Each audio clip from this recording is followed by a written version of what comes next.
नमस्कार, मी अक्षरा पाटील. पुस्तक वाचन या युट्यूब चॅनलमध्ये आपणा सर्वांचं खूप मनापासून स्वागत. मित्रांनो, शिवाजी सावंत लिखित मृत्युंजय या कादंबरीचं आपण वाचन करीत आहोत. तत्पूर्वी चॅनलवर पहिल्यांदाच असाल किंवा चॅनल यापूर्वी सबस्क्राईब करायचं राहून गेलं असेल तर चॅनलला आधी सबस्क्राईब करा आणि व्हिडिओ कसा वाटला ते कमेंट बॉक्समध्ये जरूर कळवा.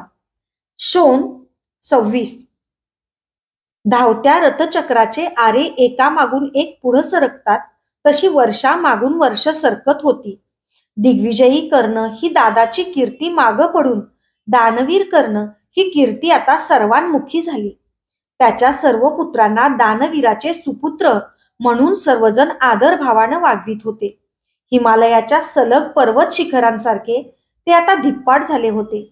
पित्यासारखे युद्धशास्त्रात निष्णात झाले होते. सर्वात ज्येष्ठ वसुसेनानं तर बाहुकंटक सर्व कौशल्यासह हस्तगत केला होता. वृषसेन, सुषेण आणि वृषकेतू हे वृषाली वहिनींचे 3 पुत्र तर मात्या पित्यांचे सर्वच गुण घेऊन आले होते. चित्रसेन, सुशर्मा, प्रसेन आणि भानुसेन हे सुप्रिया वहिनींचे 4 पुत्रही गुणविशेषात कुठेही कमी पडत नव्हते. ते सप्तपुत्र व्यायामशाळेकडे निघण्यापूर्वी दानासाठी उभ्या असलेल्या पित्याच्या चरणांना हात लावून पुढे जाताना पाहून मला दादाचं जीवन कृतार्थ झाल्याचं समाधान मिळू लागलं. अश्वत्थाम्यासारखा मी जीवनाचा सखोल अभ्यास केला नव्हता. दादासारखे सुखदुःखाच्या घटनांचे रस भरलेले चषकही पचवले नव्हते. माझं जीवन म्हणजे फोपावलेल्या पिकाच्या रोपट्यांनी सुशोभित केलेल्या शेताच्या बांधावरील गवतासारखंच वाढलेलं होतं. दुरून पाहणाऱ्याला ते गवतही पिकासारखंच वाटतं. अंगराजाचा बंधू ही उपाधी सोडली तर स्वतंत्र अशी माझी काय योग्यता होती? केवळ त्याच्यामुळंच मीही सर्वांमुखी झालो होतो. म्हणूनच जीवन म्हणजे एका महान योगायोग आहे असं मला नित्य वाटत होतं. पूर्वजन्मीच्या पुण्याईच्या ऋणानुबंधावरच आम्ही दोघांनी राधा मातेच्या कुशीत जन्म घेतला होता. जन्मभर हातात हात घालून विशुद्ध मनानं सोबत केली होती. मातीच्या घड्याच्या तुकड्यानं प्रयाग क्षेत्री वृषाली वहिनींचं अंगराजांशी नातं जोडलं गेलं. जीवनाचे घडे पूर्ण त्यांनी प्रेमरसानं भरले होते. आता तर ते काठोकाठ भरले होते. गुरुद्रोणांनी सामाजिक संकेतांपोटी दूर सारलेला धनुर्धर कर्ण, त्यांच्याच पुत्रानं अश्वत्थाम्यानं मात्र जीवाभावाचा स्नेही मानला होता. पितामह भीष्मांनी एकवार धिक्कारलेल्या कर्णाचं दिग्विजयी योद्धा म्हणून स्वागत केलं होतं. हे परस्पर विरोधी घटनांचा द्वंद्व पाहताना मला एकच वाटत होतं की जीवन हा एक महान योगायोग आहे. ही कल्पना मी जेव्हा दादापाशी बोलून दाखवली त्यावेळी तो म्हणाला, नाही शोन, जीवन हा योगायोग नाही, जन्म हा योगायोग आहे. जीवन योगायोगापेक्षा कर्तृत्वावर अवलंबून आहे. त्याचा प्रत्येक विचार, प्रत्येक कल्पना इतकी सडेतोड होती की विरोधाला अर्थच उरत नव्हता. तरीही तो पुष्कळ वेळा मला परामर्श का विचारित असावा ते मात्र समजत नव्हतं. शोन, मी दान देतो, सर्व मला दानशूर म्हणतात, पण माझं हे दानशूरत्व संकुचित नाही ना वाटत तुला? हस्तिनापूर आणि आसपासची 4 राज्य यांपेक्षा बाहेरच्या इच्छुकांना मी काय देऊ शकलो आहे? दिग्विजयासाठी आपण सर्व आर्यवर्त फिरलो, पण दानासाठी फिरलो का? सांग, यावर उपाय सांग, त्यानं मला एकदा विचारलं. तीच जर तुझी इच्छा असेल तर त्याला एकच मार्ग आहे, तुझ्या सप्तपुत्रांचे विवाह, आणि तेही दूरदेशींच्या सारथी कन्यांशी. त्या निमित्तानं सर्व राज्यातील याचक इथं निमंत्रित करता येतील. ज्यांना येणं शक्य नसेल त्यांना आपण नव्या आप्तेष्टांकडून आपण धनधान्य, वस्त्र पाठवून देऊ शकू. मला त्याच्या पुत्रांचे विवाह शक्यतो लवकर व्हावेत असं मनापासून वाटत होतं, कारण ते सर्व आता विवाहयोग्य झाले होते. ठीक आहे, तुझी कल्पना योग्य आहे. तू व सत्यसेन जा आणि वधूकन्या पसंत करून या. अवंती, कामरूप, कांभोज, काश्मीर अशा दूर देशातील त्या असाव्यात. सत्यसेन पश्चिम आणि उत्तरेकडे जाईल, तू पूर्व आणि दक्षिणेकडे जा. आणि लक्षात असू दे, मीनाक्षीसाठी आमच्या पुत्रांपेक्षाही सुस्वरूप वर शोधून आणला पाहिजेस. आता मोठी झाली आहे ती. एवढा सुस्वरूप वर कुठं मिळणार? का नाही? तुला शक्य नसेल तर ते काम मी करीन. मथुरा राज्यात त्या निमित्तानं तरी जाता येईल मला. मीच पाहीन तिला योग्य वर. त्यानं माझ्या कन्येसाठी वर शोधनाचं काम आपल्याकडे घेतलं. शोण 27. देशोदेशी फिरून मी आणि सत्यसेनानं वधूकन्या पसंत केल्या. दादानं मीनाक्षीसाठी मथुरा राज्यातील वर निवडला. सर्वत्र आमंत्रणं गेली.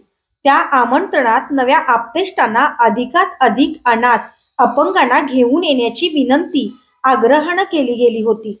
राजज्योतिषांनी आणि पुरोहितांनी सांगितलेला शुभ दिवस आला. राजनगरात सर्वत्र फिरून वृषाली आणि सुप्रिया वहिनींनी अक्षता वाटून सर्वांना आमंत्रणं दिली होती. नगराबाहेरच्या विदुरांच्या पर्णकुटीत जायला सुद्धा त्या विसरल्या नव्हत्या. पहाटेपासूनच राजवाड्यावर नगारे घुमत होते. आपल्या दिग्विजयी सेनापतीच्या आणि दानशूर महामानवाच्या पुत्रांच्या विवाहाचा आनंद व्यक्त करण्यासाठी सर्वांनी आपली निवास सजवली होती. ही सुतपुत्रांची लग्न आहेत असं म्हणण्याचं धाडस आता एकाही राजानं केलं नसतं. राजवाडा तर एखाद्या नववधूसारखा नटवण्यात आला होता. आमचे थकलेले माता पिता देहांची कुरकुर विसरून नातवांच्या विवाहात उभारलेल्या भव्य मंडपातील बोहल्या भोवतीच्या मंगल कलशांवर श्रीफल ठेवत होते. जीवन वेडावलं होतं. आमच्यावर सौख्याचं मुक्त हस्तानं दान करीत होतं. दिग्विजयातील सर्व राजे हस्तिनापुरात आले होते. जे येऊ शकले नव्हते त्यांचे प्रतिनिधी म्हणून त्यांनी अमात्य, महामंत्री, सेनापती कुणी ना कुणीतरी पाठविलं होतं. ते सर्वजण वधूवरांना बघण्याऐवजी मंडपाबाहेर ब्राह्मण, ऋषीमुनी, अनाथ, आपदग्रस्त यांना दान देत उभ्या असलेल्या दानवीर अंगराजाला पाहण्यासाठीच अधिक गर्दी करू लागले. महाराज धृतराष्ट्रांसारखा मी नगराचा अधिपती असतो तर हस्तिनापूर हे नाव बदलून मी कर्णपूर हेच ठेवलं असतं त्या नगराचं.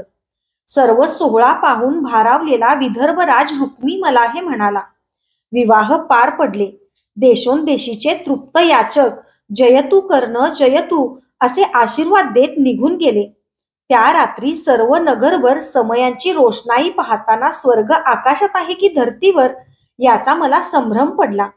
आपल्या सुनांना आशीर्वाद देताना दादानं काढलेले उद्गार माझ्या कानात घोटाळत होते. राजवाड्यात आलात तरी तुम्ही सारथी कन्या आहात हे कधीच विसरू नका, हे ते उद्गार होते. ते आठवताना मला जगाचा विसर पडला. नाही म्हणायला माझ्या कोपऱ्यात कुठंतरी दूरवर मात्र पांडवांची स्मृती वळवळत होती. त्यांना वनवासाला जाऊन 10 वर्ष झाली होती. कुठल्या तरी अरण्यात एखाद्या जीर्ण पर्णकुटीत अंधाराचं काळं वस्त्र पांघरून ते झोपले असतील. मन अस्वस्थ होतं.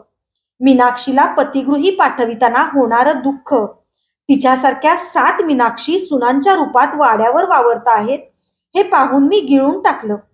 याचकांना देऊन रीती झालेली कोटारं विवाहातल्या देणग्यांच्या रूपानं पुन्हा भरली होती. गंगेच्या पात्रासारखं दादाचं दानसत्र अखंड चालू होतं. एकही याचक विनमुख परत जात नव्हता, जाणार नव्हता. पतिगृही जाताना मीनाक्षीनं अंगराजांसाठी, आपल्या वंदनीय काकासाठी एक संदेश दिला. विवाहाच्या धामधुमीत तो मी त्याला सांगू शकलो नव्हतो.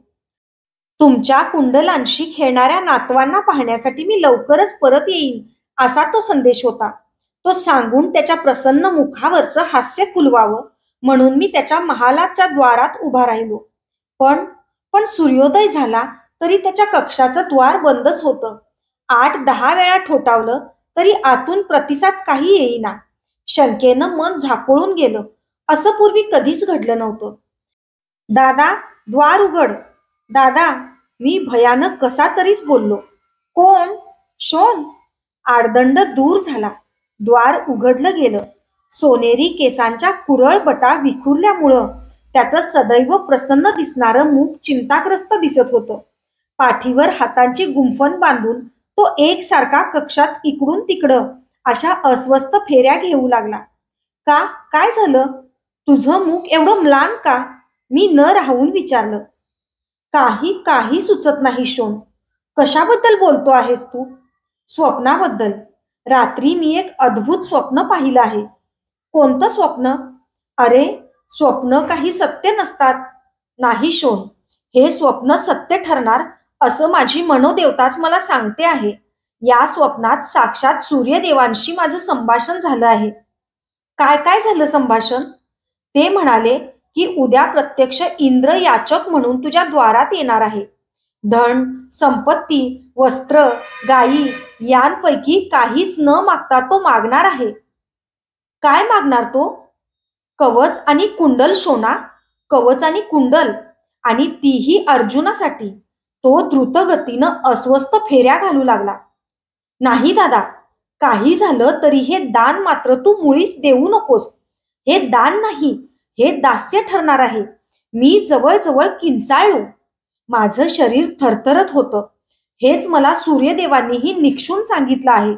कवच कुंडल दिलीस तर तुझा सर्वनाश होईल, असं ते पुन्हा पुन्हा आवर्जून म्हणाले. मग काय उत्तर दिलंस त्यांना तू? शोन, मी दिलेलं उत्तर तुला आवडणार नाही, ऐकवणार नाही. सांग, लवकर सांगितलं नाहीस तर माझा श्वास थांबेल. सूर्यदेवांना वंदन करून मी सांगितलं आहे की प्रत्यक्ष देवराज इंद्र याचक म्हणून माझ्या द्वाराशी येणार असेल तर अशा याचकाला शोभणारं कवच कुंडलांचं दानही मी अवश्य देईन. त्याचे शब्द तप्त लोहरसासारखे माझ्या कानात शिरले. का? कशासाठी स्वतःच्या प्राणांशी हे महाभयानक दूत तुला खेळावंसं वाटत आहे? शोन, तुला ते कधीच कळणार नाही. हे दान केवळ कीर्तीसाठी मी देणार आहे. कीर्ती? कीर्ती? आतापर्यंत काय तुला कमी कीर्ती प्राप्त झाली? कीर्ती म्हणजे तरी काय? फसवी वारांगणा नाही तर काय? कसली कीर्ती पाहिजे आहे तुला आणखी? बल आणि वृत्तासूर यांना ठार मारणाऱ्या स्वर्गाचा अधिपती असलेल्या देवांचाही देव म्हणवून घेणाऱ्या कीर्तिश्रेष्ठ इंद्राचा वरदाता करणं, अशी कीर्ती मला संपादन करून घ्यायची आहे. शोन, उद्या प्रत्यक्ष स्वर्ग या पुरातन धरित्रीकडे भिक्षा मागण्यासाठी येणार आहे. या वैभवासाठी कवच कुंडलच काय, पण मी प्राणही होमून टाकीन. वीरांच्या जन्म मृत्यूच्या कल्पना वेगळ्या असतात. कीर्तिहीन मनुष्य हा जिवंत असला तरी तो मृतवतच असतो. कीर्तिवंताला स्वर्गाची दारं मुक्त असतात. कीर्ती ही माणसाला स्मृतीच्या रूपानं अमर नवजीवन देणारी दुसरी माताच असते. कीर्तिहीन जीवन हे जीवनभृताचं जीवन असतं. दिनरात भोजन, निद्रा, धन, प्रेम यासाठी धावणं म्हणजे जीवन नव्हे. जीवनाची गंती कीर्तीच्या मानदंडानच होत असते. तसे महासागरात शेकडो वर्ष जगणारे देवमासे नसतात का? पण कुणीही त्यांना अमर नाही म्हणत. केवळ जिवंत असणं म्हणजे जगणं नव्हे. कसं जिवंत असावं हे कीर्ती ठरवीत असते. तसे पृथ्वीच्या या विशाल पाठीवर प्रत्यक्ष हजारो जीव जन्म घेतात आणि मृत्यू पावतात. त्यांच्यासाठी अश्रू ढाळण्या इतका अवसरही कुणाला नसतो. पण ज्यांच्या जगण्यानं, ज्यांच्या जाण्यानं मनामनाचे कुंभ वियोगाच्या विदारक यातनेनं भंग पावतात, तेच खरे कीर्तिमान. तेच खऱ्या अर्थानं जगले आणि खऱ्या अर्थानं मेले. म्हणूनच जीवन आणि कीर्ती यांपैकी काय निवडणार आहेस, असं विचारणाऱ्या सूर्यदेवांना मी कीर्ती असंच उत्तर दिलं आहे. कीर्ती कलंकित करून मिळणारं जीवन मी कधीही स्वीकारणार नाही. मग असलं हे कीर्ती प्राप्त करून देणारं दान देताना एवढा अस्वस्थ तरी का झाला आहेस? दादा, जीवनाची आशा ही सर्व आकांक्षांपेक्षा श्रेष्ठ असते हे नाकारू नकोस. जिवंत असताना कीर्ती मिळाली तर आत्मसन्मानाचं सौख्य तरी मिळेल, पण मृत्यूनंतर त्या कीर्तीचा उपयोग तरी काय? सुगंधी फुलांची माला प्रेतावर चढवून काही तिचा सुवास ते प्रेत काही अनुभवू शकत नाही. जगात अस्तित्वात असणं, कोणत्याही मार्गानं अस्तित्वात असणं हाच खरा पराक्रम आहे. तेच खरं जीवन आहे. तुझ्या द्वाराशी इंद्राला पाठविणाऱ्यांची तरी दुसरी कोणती उदात्त कल्पना आहे? ते केवळ जगू पाहतायत. जगणं हा जीवाचा स्थायी भाव आहे. म्हणूनच तुझं मन आज कातर झालं आहे जगण्यासाठी. कारण तुलाही माहीत आहे की कवच कुंडलांमुळे तू युद्धात अवध्य आहेस, अजिंक्य आहेस. अर्जुनासारखा धनुर्धर सुद्धा तुझा पराभव करू शकणार नाही. दादा, मनाच्या सत्य स्वरूपाला साथ दे. कवच कुंडल दान देऊ नकोस. अर्जुन वधाच्या प्रतिज्ञेची तरी आठवण ठेव. शोन, फार बोललास. माझ्या सहवासात राहून कधी बोलला नव्हतास तेही बोललास. सरोवरात फुललेल्या कमल पुष्पांच्या मकरंदाची गोडी सरोवराच्या पाण्यालाही कळत नसते. ती कळते दूरस्थ भ्रमरांना. तुझीही तीच स्थिती आहे. जीवनभर मी कसा वागलो हे तुलाही कळू नये याचं आश्चर्य वाटतं. माझ्या सहवासात राहून खांद्याला खांदा लावून जगूनही तू असं म्हणावस, जीवाच्या भयानं मी कातर आहे, अस्वस्थ झालो आहे आणि त्यामुळेच मला काही सुचत नाही असंही तुला वाटतं? शोन, मी कातर झालो आहे, अस्वस्थ झालो आहे, काही सुचेनासं झालं आहे मला, हे सारं खरं आहे. पण ते का? का? तोय रहस्याचं जाळं अधिकच गुंफीत होता. शोन, अंगावरचं हे अभेद्य कवच आणि ही तळपणारी कुंडलं देवराज इंद्रानं मागितली तर त्याला ती कशी व कुठून कापून द्यावीत हे सुचत नाही, म्हणून मी अस्वस्थ आहे. कसं शस्त्र चालवू मी या अभेद्य शरीरावर? कीर्तीचा समोर आलेला हा कुंभक कवच कुंडलांच्या अभेद्यपणामुळं भंगणार की काय? मी अस्वस्थ आहे तो केवळ यासाठी. रात्रभर विचार करतो आहे, पण अजून मार्ग काही सुचत नाही. सांग शोन, कसं आणि कुठून कापू शकणार मी हे कवच? तो पुन्हा पाठीवर हात गुंफून अस्वस्थ अस्वस्थ फेऱ्या घालू लागला. मी मान खाली घातली. त्याच्या गगनचुंबी विचारांसमोर खरोखरच मला माझे विचार अतिशय क्षुद्र वाटले. कितीतरी काल आम्ही तसेच शांत होतो. शेवटी मला कक्षात सोडून तो अर्घ्यदानास जाण्यासाठी कोरडं उत्तरीय घेऊन निघून गेला. वृषाली वहिनींसह सर्वांना ती वार्ता सांगून जागरूक ठेवण्यासाठी मी राजवास्तूच्या कक्षातून फिरू लागलो. पण त्याचा कठोर निर्धार सर्वांना पूर्ण माहीत होता. कवच कुंडल दानाच्या निर्णयापासून त्याला परावृत्त करण्याचं सामर्थ्य आता आम्हापैकी कुणातही नव्हतं. धन्यवाद. अशाच नवनवीन आणि विविध विषयांवरच्या कथा, कविता आणि पुस्तकांसाठी पुस्तक वाचन बाय अक्षरा पाटील हे चॅनल सबस्क्राईब करा आणि व्हिडिओ कसा वाटला ते कमेंट बॉक्समध्ये जरूर कळवा. थँक्यू.